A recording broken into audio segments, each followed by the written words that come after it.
Hey, and welcome to this hopefully very short review of Affirmative Action Around the World, an Empirical Study by Thomas Sowell. The book does its title justice.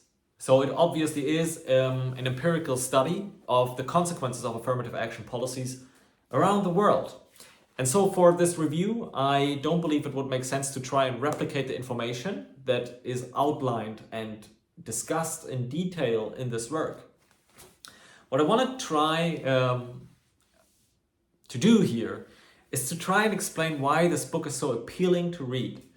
So Sowell points out in the beginning of the book that neither side of the debate, neither proponents of affirmative action policies nor opponents of affirmative action policies ever refer to or resort to history and empirical data in order to justify their preferred policies. And this seems to indicate strongly that the debate is actually dominated by beliefs that operate in the background of the debate.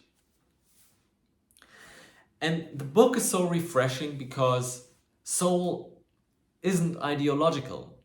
And you get to experience this when reading the book, in that despite the fact that it is an empirical work and you get to take a look at some tables, you discuss some numbers, and you read about history basically, you do not ever get the impression that the author tries to bedazzle you into submission through numbers. And you don't get an impression as if the author selected the sample of historical data with any sort of bias.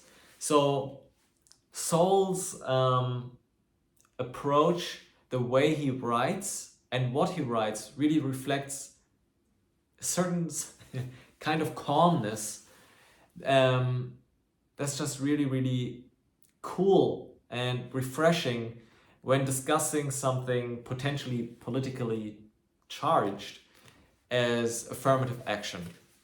So that does it for me. I think that explains it for me why this book is such a refreshing and informative read. Okay, enough said. It's an obvious recommendation for this work, and read it. Thank you. Take care.